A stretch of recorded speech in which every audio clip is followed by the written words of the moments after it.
Hello guys, आपका accounting simplified channel में स्वागत है। आज हम न्यू चैप्टर स्टार्ट करने जा रहे हैं जिसका नेम है consolidated balance sheet of holding company. तो देखिए यहाँ पे हम सबसे पहले मीनिंग समझेंगे कंसोलिडेटेड बैलेंस शीट आखिरकार होती क्या है। तो देखिए ये रही कंसोलिडेटेड बैलेंस शीट का meaning. A consolidated balance sheet presents the assets and liability of a holding company and its subsidiary company। देखिए यहाँ पे दो टर्मोलॉजी का यूज़ किया गया है, एक है होल्डिंग कंपनी और एक है सब्सिडरी कंपनी। और कंसोलिडेटेड का मीनिंग होता है मर्ज, यानी जब एक सब्सिडरी कंपनी और एक होल्डिंग कंपनी इन दोनों की बैलेंस शीट आपस में मर्ज हो जाती है और जो नई बैलेंस शीट बनती है उसको हम कहेंगे कंसोलिडेटेड बैलेंस शीट। ठीक है, देन देखते हैं हम आगे इस होल्डिंग कंपनी का मतलब। तो होल्डिंग कंपनी का मीन क्या है? A holding company is also known as parent company. तो देखिए पेरेंट का मतलब ही होता है बड़े, यानी ये होल्डिंग कंपनी जो है कुछ बड़ी कंपनी होगी। तो देखिए बड़ी कंपनी कब कहलाएगी? When it acquires more than 50% shares in other company. जब ये अपना इन्वेस्ट कर रखी हो किसी अदर कंपनी में मोर देन 50% से। ओके, इसमें 50% से ज़्यादा मोर देन अगर शेयर्स एक्वायर करी होगी तो इसका मतलब वोटिंग राइट्स भी इनको मिल गया होगा और बोर्ड ऑफ डायरेक्टर्स भी इसी कंपनी के ज़्यादा होंगे उस कंपनी में। ठीक है, देन देखिए now it controls and own the other company, यानी अब ये जो हमारी होल्डिंग कंपनी है उस अदर कंपनी के जब 50% से मोर देन शेयर्स एक्वायर कर लेगी तो वो इसे कंट्रोल भी करेगी और ओन भी करेगी। इस पे पूरा अधिकार हमारी होल्डिंग कंपनी का हो जाएगा। ठीक है, देन देखते हैं हम सब्सिडरी कंपनी क्या होती है। ये देखिए सब्सिडरी कंपनी का meaning. A subsidiary company is a separate legal entity owned and controlled by a holding company. यानी जो हमने होल्डिंग कंपनी का मीनिंग समझा था वही है यहाँ। होल्डिंग कंपनी जिसको ऑपरेट करती है वो हो गई हमारी सब्सिडरी कंपनी, और होल्डिंग हो गई जो कि ऑपरेट करती है सब्सिडरी कंपनी को। ठीक है, तो सब्सिडरी कंपनी जो है हमारी सेपरेट लीगल एंटिटी है जो कि owned and controlled by a holding company है। देन देखिए the majority of its shares and voting rights are owned by the holding company. ठीक है, यानी इसके जो मेजॉरिटी राइट्स हैं, शेयर्स हैं, वो ओन्ड करेगी हमारी होल्डिंग कंपनी और ये हो जाएगी हमारी सब्सिडरी कंपनी। यानी ये हो गई हमारी लो लेवल की कंपनी और होल्डिंग हो गई हमारी हाई लेवल की कंपनी। ठीक है, देन देखते हैं इससे ज़्यादा अच्छा आपको समझ आएगा इस एग्जाम्पल से। तो देखिए रमेश लिमिटेड एक कंपनी है और एक कंपनी हमारी महेश लिमिटेड। ठीक है, अब देखिए रमेश लिमिटेड ने इन्वेस्टमेंट कर रखी थी 7 लाख की। कहाँ पे? इन महेश लिमिटेड, यानी महेश लिमिटेड का इसने शेयर्स एक्वायर कर रखा है 7 लाख का। ठीक है, अब देखिए महेश लिमिटेड का शेयर कैपिटल ही 10 लाख का था। ठीक है, अब शेयर कैपिटल ही जब 10 लाख का है और 7 लाख हमारी रमेश लिमिटेड ने अकेले एक्वायर कर रखा है, यानी मोर देन 50% एक्वायर कर रखा है इसने, तो ये हो गई हमारी holding company. And Mahesh limited जिसके शेयर्स कम हैं, वोटिंग राइट्स कम है, तो ये हो गई हमारी सब्सिडरी कंपनी। आई होप यहाँ तक आपको अच्छे से समझ आ गया होगा। आगे चलते हैं। मैंने आपके लिए देखिए एक हेल्पफुल नोट बनाया है और ये कब आपके लिए हेल्पफुल रहेगा?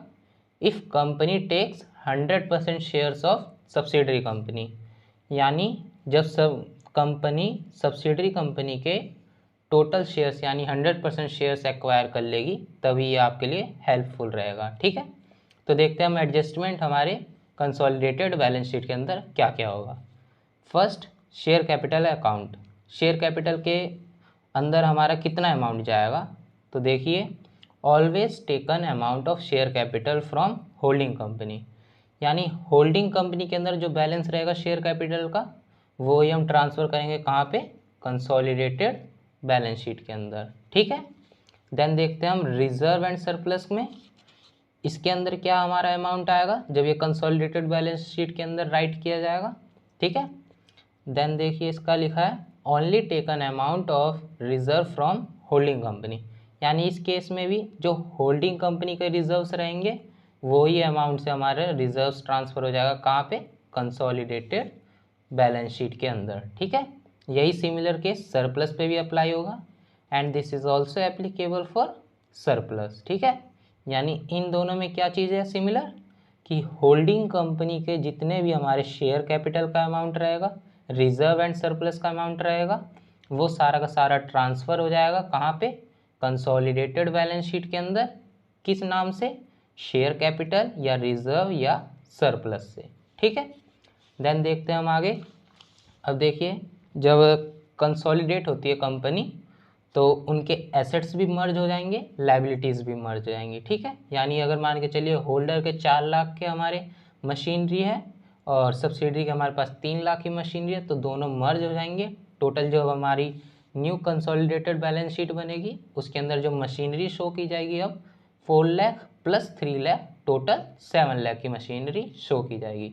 ऐसे ही सेम केस क्रेडिटर में भी हो सकता है, यानी मान के चलो 2 लाख की हमारे पास होल्डिंग कंपनी के पास लाइबिलिटी है और 1 लाख की इसके पास है। मान के चले दोनों के पास एक पे 2 लाख की क्रेडिटर्स, एक पे 1 लाख के क्रेडिटर्स, दोनों को ऐड कर देंगे यानी 3 लाख के क्रेडिटर्स हमारे शो करेंगे कंसोलिडेटेड बैलेंस शीट के अंदर। ठीक है, तो taking all assets and liabilities from both companies. ठीक है, एक्सेप्ट, किसको एक्सेप्ट, इन सबको हटा करके इन्वेस्टमेंट और गुडविल को। इन्वेस्टमेंट किसकी होगी, हमारे सब्सिडरी कंपनी की। ठीक है, यानी सब्सिडरी कंपनी के हम इन्वेस्टमेंट को टेक ओवर नहीं करेंगे कहाँ पे, कंसोलिडेटेड बैलेंस शीट के अंदर। ठीक है, इन्वेस्टमेंट कहाँ पे कर रखी होगी उसने, इन सब्सिडरी कंपनी, हम उसे नहीं लेंगे। ठीक है, अब देखिए गुडविल जो है, ये गुडविल किसकी होगी, ऑफ सब्सिडरी कंपनी। ठीक है, तो गुडविल हो गई हमारी सब्सिडरी कंपनी की, हम उसे भी नहीं ले जाएंगे अपने नई बैलेंस शीट के अंदर जो कि है consolidated balance sheet. I hope यहाँ तक आपको समझ आ गया होगा। अब देखिए कुछ सम कैलकुलेशंस हैं, उसको समझ लेते हैं। फर्स्ट कैलकुलेशन है how many shares acquired in percentage, यानी होल्डिंग कंपनी ने कितने शेयर्स सब्सिडरी कंपनी के अंदर एक्वायर किए हैं, किसमें, इन परसेंटेज में। ठीक है, अब इसका फॉर्मूला क्या बना,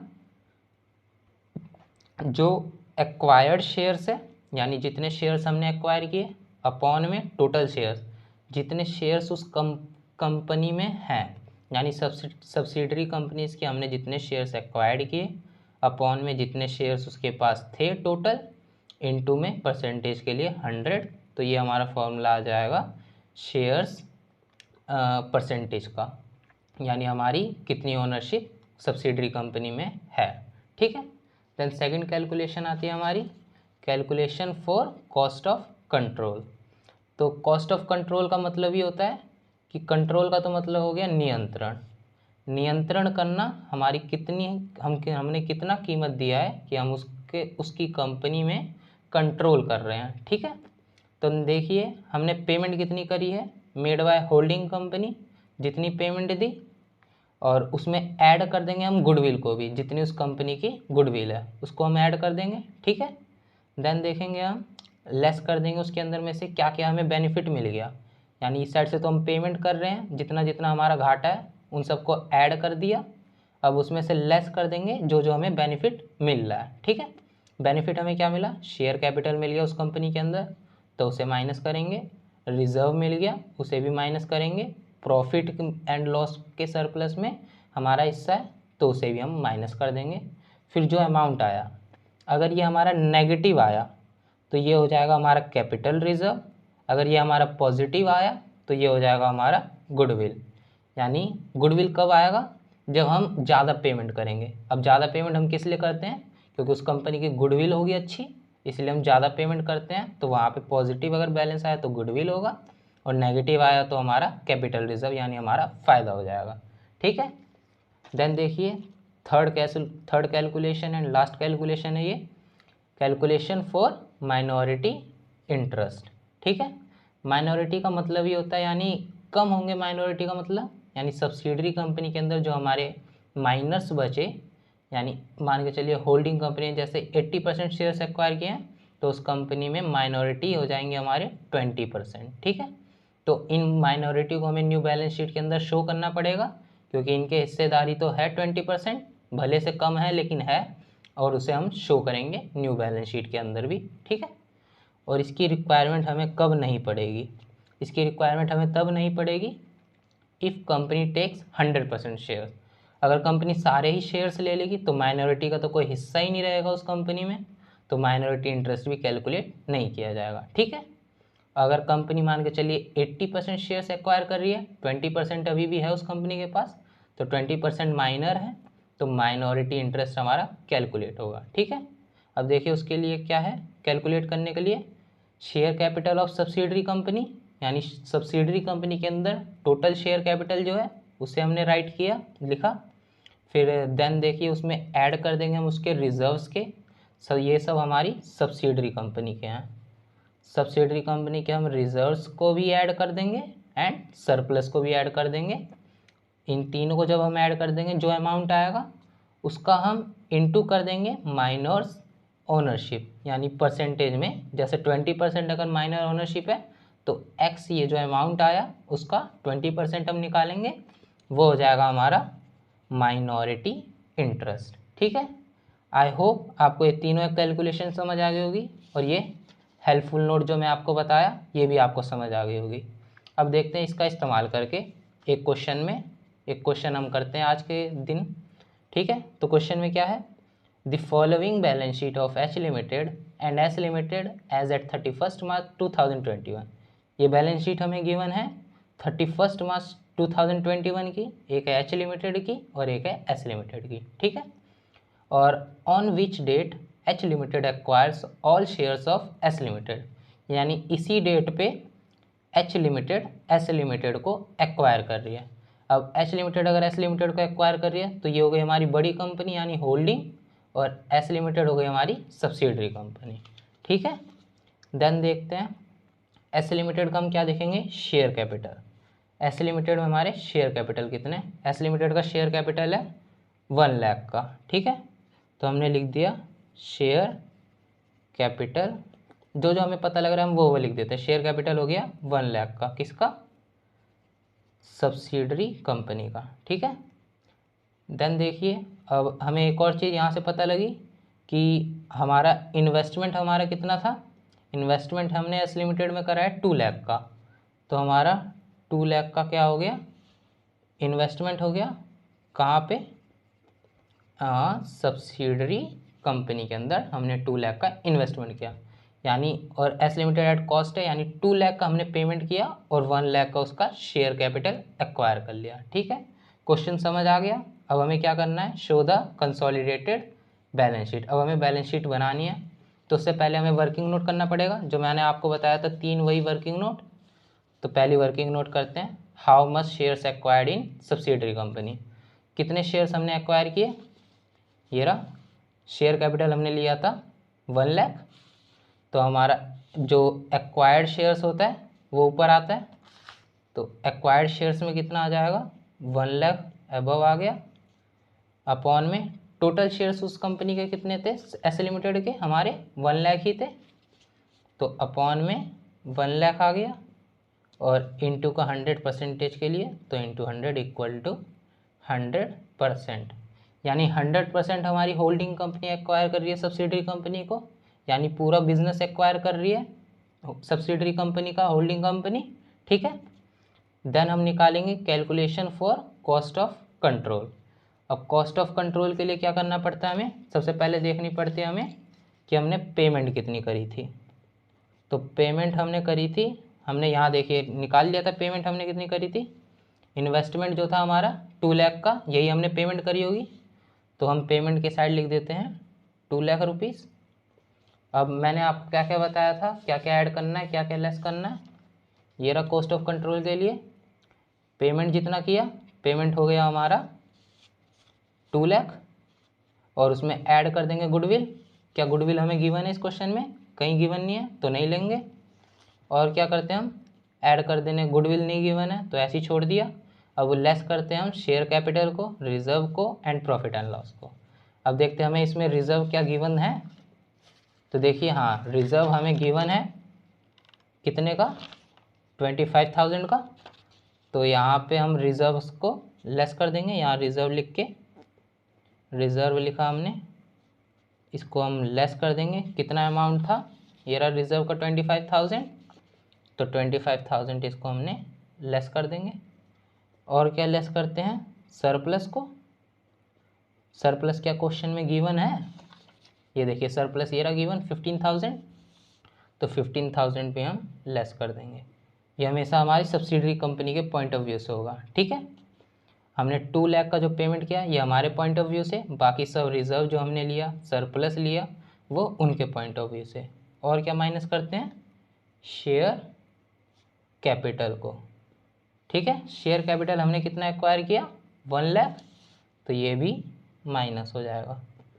यानी उस पेमेंट के बदले हमें क्या क्या मिला, 25,000 का रिजर्व मिल गया, 15,000 का सरप्लस मिला, शेयर कैपिटल 1 लाख का मिला, ठीक है। इसको माइनस कर दिया हमने, तो हमारा आ जाएगा 160,000 आ गया। ये कौन सा पॉजिटिव में है कि नेगेटिव में है, ये है हमारा पॉजिटिव में। तो 60,000 अगर हमारा पॉजिटिव है तो ये क्या हो जाएगा हमारा गुडविल। यानी हमने पेमेंट करी थी 2 लाख की, उसके बदले हमें कितना मिला था, 1,40,000। 60,000 की हमने ज़्यादा पेमेंट करी थी उस कंपनी को, उस कंपनी की यानी गुडविल बढ़िया होगी, तो वो हो गया हमारा 60,000 का गुडविल, ठीक है। गुडविल में आ जाएगा हमारा 60,000 रुपीज़।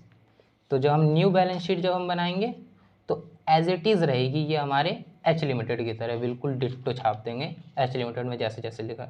शेयर होल्डर्स फंड लिखा है यहाँ, तो देखिए जो हम बैलेंस शीट बना रहे हैं न्यू, उसमें भी शेयर होल्डर फंड्स लिखा, और शेयर कैपिटल इधर लिखा है तो इधर भी शेयर कैपिटल। रिजर्व लिखा, reserve, surplus surplus, current liability के अंदर ट्रेड पेएबल, एसेट्स के अंदर हमने सन्ड्री एसेट्स लिखा। और मैंने आपको कहा था इन्वेस्टमेंट नहीं लेते हैं, तो इन्वेस्टमेंट हमने नहीं ली, ठीक है। अब देखिए अमाउंट कितना कितना ट्रांसफ़र होगा, मैंने आपको कहा था शेयर कैपिटल जो यहाँ एच लिमिटेड में वही ट्रांसफ़र होगा, तो शेयर कैपिटल में एज इट इज़ लिख देते हैं 5 लाख, ठीक है। अब मैंने आपको कहा था रिजर्व भी एज इट इज़ ट्रांसफ़र होगा। अब रिजर्व है ही नहीं इस कंपनी के पास, 0 रुपये है, तो यहाँ पे रिजर्व 0 हो जाएगा। या तो इसको लिखो ही मत, अगर लिखना है तो 0 लिख दीजिए, ठीक है। अब इसके बाद आ गया हमारा सरप्लस। सरप्लस है इस कंपनी के पास हमारे 1 लाख, तो 1 लाख का हमारा इस कंपनी के पास सरप्लस आ गया, ठीक है। देन देखते हैं हम ट्रेड पेएबल। ट्रेड पेएबल हमारे कितने हैं एच लिमिटेड के, 3,50,000 प्लस इसका भी लेंगे 50,000, टोटल हो गया 4 लाख का हमारा ट्रेड पेएबल, ठीक है। कैसे आया ये, 3,50,000 प्लस 50,000, टोटल हो गया हमारा 4 लाख, ठीक है। अब देखिए एसेट साइड्स में हमारा क्या आया था, सन्ड्री एसेट्स। सन्ड्री एसेट्स हमने लिया 7,50,000 प्लस 1,90,000, यानी 9,40,000 हो गया। कैसे आया ये हमारा, 7,50,000 प्लस 1,90,000, यानी 9,40,000 हो गया, ठीक है। 9,40,000 आ गया। अब देखिए हमने कैलकुलेशन करी थी ये वाली कॉस्ट ऑफ कंट्रोल की, इसमें हमारा गुडविल निकला था 60,000 का, तो यहाँ हम गुडविल भी लिखेंगे। गुडविल आया था हमारा, कितने का आया था गुडविल, 60,000। अब देखिए टोटल करते हैं, बैलेंस शीट मैच हो रही है, यानी 9,40,000 प्लस 60 हो गया हमारा 10 लाख, और ये भी देखिए 51664 10 लाख रुपीज़, ठीक है। तो बैलेंस शीट यहाँ मैच हो गई, मतलब ये क्वेश्चन हमारा ठीक है। आई होप अगर आपको वीडियो अच्छी लगी हो तो चैनल को सब्सक्राइब करें, वीडियो को लाइक करें। मिलते हैं नेक्स्ट वीडियो में एक न्यू कॉन्सेप्ट के साथ।